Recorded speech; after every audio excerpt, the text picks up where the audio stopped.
Fala, Amarante. Quem que vai apresentar a Ana Costa aqui? Para o ímpar, vai. Vai, apresenta você. Apresenta você. Não, você apresenta. Você apresenta. Não, eu bonitinho peguei aqui o currículo da Ana Costa, mas como você está aqui, meu querido, e você sugeriu essa pauta para a gente, eu quero passar para você a honra de apresentar a Ana, e na sequência a Ana vai falar para a gente por que ela está aqui também. Vai lá, Paulo. Bem, bom dia, Conde, bom dia, Ana, é uma alegria enorme. Eu queria realmente só apresentar o tema, porque eu tenho falado de questões ligadas à saúde mental, à reforma psiquiátrica, a esse campo regularmente. Mas, às vezes, a gente aborda questões gerais aí, como a questão da enchente, leva a outros problemas de assistência de crises humanitárias e tudo mais. E eu fiquei muito preocupado, estou muito atento a essa atitude do Conselho Federal de Medicina de baixar uma resolução proibindo os procedimentos do aborto legal previsto em lei, na Constituição, previsto pela Organização Mundial de Saúde. Isso me preocupou porque esse mesmo Conselho, que tem defendido a cloroquina, que tem sido contra a vacina, que tem sido contra a reforma psiquiátrica, lançou uma nota terrível dizendo que a reforma psiquiátrica vai deixar nas ruas bandidos, estupradores, assaltantes, etc. Agora, baixa uma resolução proibindo o aborto legal.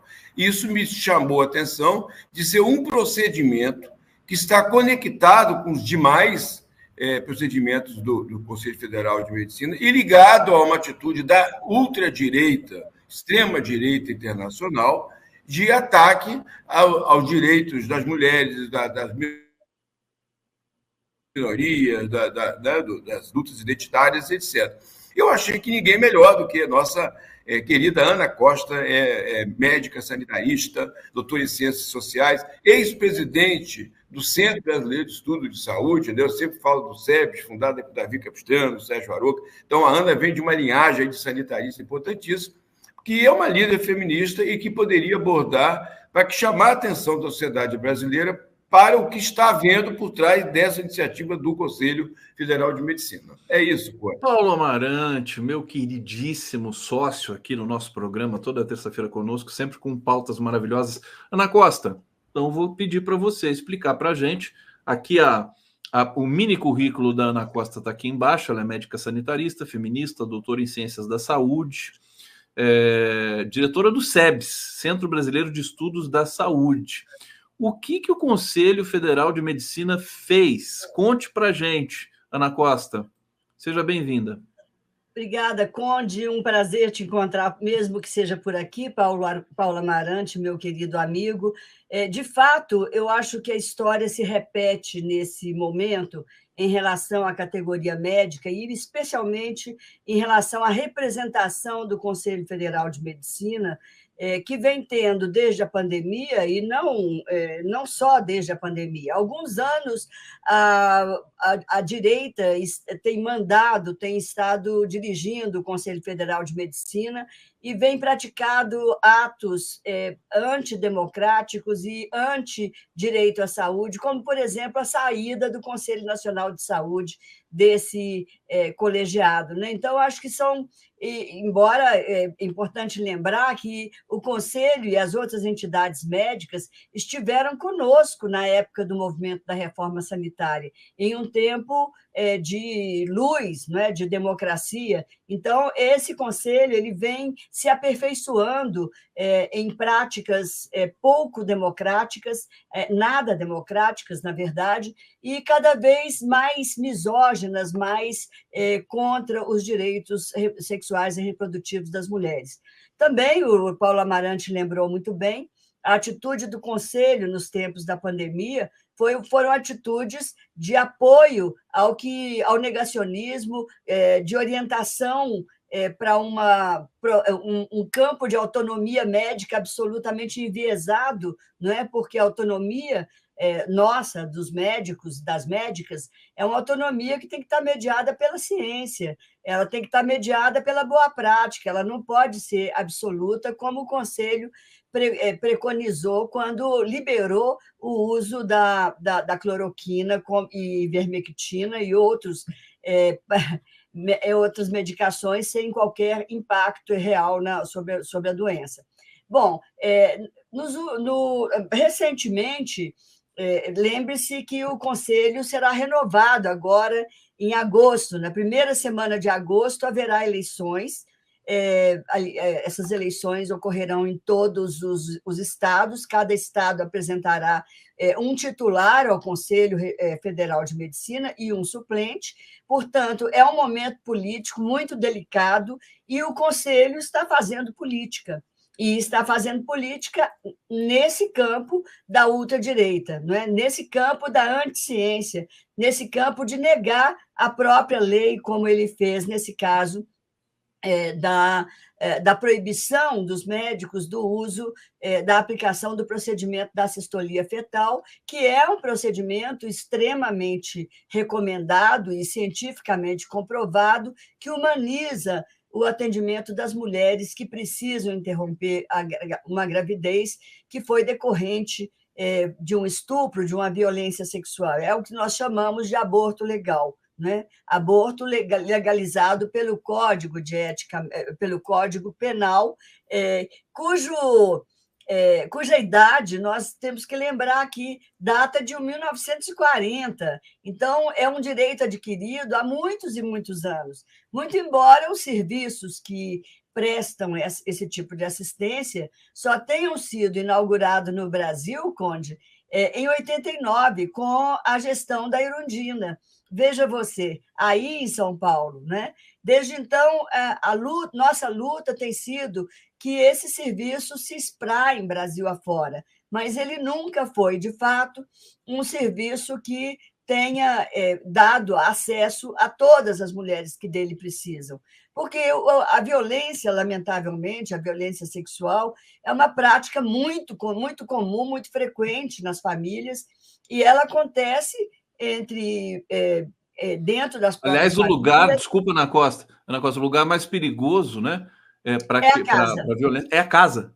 É a casa. É triste isso. O menos inseguro é a casa, a escola. Então, essa situação é muito triste, porque quem violenta são os tios, os padrinhos, os pais, os padrastos, não é? E, normalmente, essa violência começa muito precocemente, com meninas com 8, 9, 10 anos, já iniciam, já começam a ser vítima dessa terrível violência. Né? Aliás, eu vou pedir para você está falando tanta coisa aqui importante, sua fala muito densa. Eu tô aqui lembrando que a extrema-direita parece que gosta dessa questão, né, de pedofilia. Você vê o discurso da Damares Alves e todos os outros direitos, sempre parece que fomentando oportunidades para que a violência ocorra. Né, concretamente, é uma coisa horrorosa. Olha, só lembrar aqui 2 dados, vou devolver para a Ana Costa, depois o Paulo fala. Mulheres tiveram aborto legal negado no SUS. Recentemente saiu uma matéria, não lembro quantas mulheres, mas várias mulheres tiveram um aborto negado ali, que é uma ilegalidade em si.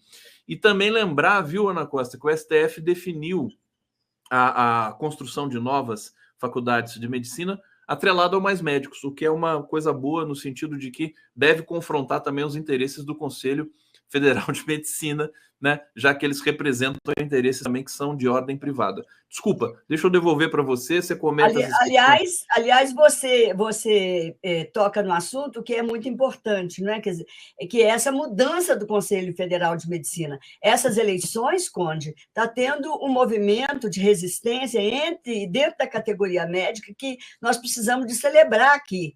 Esse movimento que tem chamado, que está correndo o Brasil afora com o nome Muda CFM, vai apresentar candidaturas em quase todos os estados. Então, é muito importante que os médicos, especialmente médicos e médicas jovens, que forma hoje a maioria dos médicos brasileiros, da categoria no Brasil, que estejam atentos a esses candidatos, porque serão candidatos de mudança que irão favorecer o uso da ciência, a adoção de uma democracia e a adoção, especialmente, de uma legalidade, porque essa recomendação do Conselho ela é ilegal, tal como foi julgado assim o ministro do STF, Alexandre de Moraes, quando analisou o assunto, né? E soltou uma liminar que agora está em julgamento, o assunto no pleno, né? Mas essa liminar ela foi importantíssima, porque ela neutraliza essa recomendação e ela impede que essa condição que você está dizendo da negação do atendimento, que vem sendo feita pela intimidação de médicos por parte dos conselhos regionais, né, que tem, inclusive, aberto processos, como aconteceu aí em São Paulo, e a gente tem notícia de outros estados, que os conselhos regionais, que têm sido construídos também nessa mesma linha de fortalecimento do campo da ultradireita dentro da categoria médica, tem nos estados feito o serviço, digamos assim, da intimidação, da perseguição, inclusive rompendo limites éticos importantes, porque buscam prontuários médicos, visitam documentos e usam de documentos que são, em tese, proibidos a um uso, digamos, comum, não é? Porque são documentos de sigilo e de propriedade do paciente. Ana Costa, aqui no 11 News. Ô, Paulo Amarante, como sempre, você acerta na mosca quando você pensa num convidado especial aqui para o nosso bloco. Eu vou passar a palavra para você, querido Paulo. Vou pedir para você ser breve, para a gente depois devolver para a Ana Costa, fazer aqui as considerações finais. Infelizmente, é rapidinho, né? Temos aqui 20 e poucos minutos para trazer essa questão, mas como a fala da Ana foi muito detalhada e densa, depois eu vou fazer recortes aqui para publicar nas redes, a gente está, assim, absolutamente bem servido aqui com relação a esse tema. Amarante, por favor, uma inserção sua aqui. Conte, fundamentalmente, eu acho que esse debate todo, por que eu entro nesse debate? Eu acho que a gente tem que discutir o papel, o poder dos conselhos profissionais.